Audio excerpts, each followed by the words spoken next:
malgré les grognements de l'Église catholique, portés par d'énormes contestations populaires. Faure Gnassingbé a promulgué la nouvelle constitution togolaise. Dans la foulée, ont eu lieu les législatives qui devraient élire le Parlement qui désignerait le prochain Premier ministre. Mais avant le Togo, quels sont les pays africains qui ont opté pour le régime parlementaire et comment? De l'Angola à l'Éthiopie, de la Somalie au Lesotho, de l'Afrique du Sud au Botswana en passant par l'île Maurice, ce régime fonctionne. Tour d'horizon. 29 avril. L'administration est fermée au Togo, pays ouest africain de 8 millions d'âmes qui bat, avec quelques rares de ses voisins, le record de jours fériés à l'année. Mais ce lundi, alors que le pays a fêté les 64 ans de son indépendance 2 jours plus tôt, les Togolais sont appelés aux urnes, pour désigner les 113 députés qui éliront le prochain président du Conseil, nébuleux équivalent de chef de l'exécutif, imitant à la fois l'Angola et l'Italie.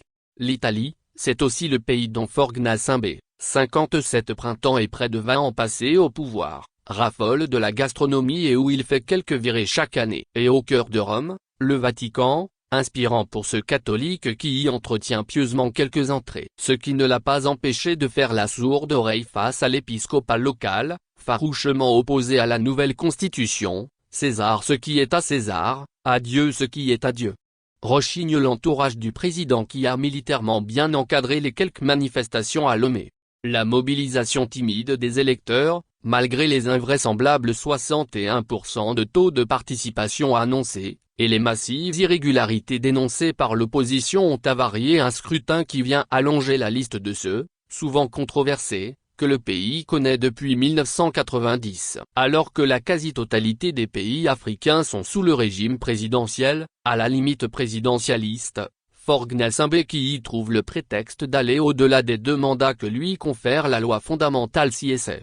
Législative contestée. C'est raté. Enfin, presque. L'élection des députés qui devraient choisir Faure Gnassingbé comme prochain Premier ministre a été entachée, comme à l'accoutumée dans ce pays où le même parti est au pouvoir depuis près de 60 ans. L'opposition a dénoncé des fraudes massives, du nord au sud, de l'est à l'ouest généralise Dodji Apevon, seul élu du Front démocratique pour le renouveau, FDR, qu'il préside. En tout, sur les 113 sièges en jeu, l'opposition ne s'en est sortie qu'avec 5. Résultat inimaginable, incroyable et totalement truqué s'emporte Jean-Pierre Fabre alors qu'Aimé Goguet, plutôt discret modéré opposant devient, avec 2 élus, chef de file de l'opposition togolaise. Peu avant, la commission pontificale Justice et Paix, relais local du très politique Dicaster, ministère pour le Vatican, pour le service humain intégral a été empêché de déployer des observateurs. Le plus crédible regroupement de la société civile nationale a été aussi, au dernier moment, écarté de l'observation électorale,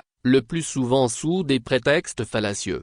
Seule particularité de ces législatives, les factices partis d'opposition qui sont au solde du pouvoir, nouvel engagement togolais, net, du trop sulfureux Géritama, Bâtir, PDP ou encore MRC du controversé Abakaboua n'ont obtenu aucun siège. Dans le Parlement sortant, ils auraient été cooptés par le pouvoir et parfois désignés, ironie tropicale oblige comme à des buveurs de lait. Enfin, sont-ils sevrés? A-t-on envie de crier? L'Angola, l'Éthiopie, la Somalie à l'essai. 4 pays seulement sur le continent sont sous le régime parlementaire. C'est le cas de l'Éthiopie, de l'Angola, de la Somalie ou encore du Lesotho. Le premier n'a connu que des dirigeants dictatoriaux. La concentration excessive du pouvoir et l'obsession d'un esprit de parti unique a fait d'Abiy Ahmed, et avant lui, son lointain prédécesseur Meles Zenawi, de violents et sanguinaires dictateurs.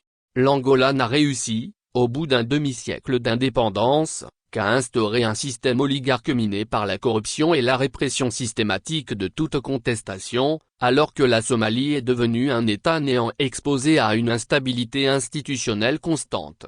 Quant au Lesotho,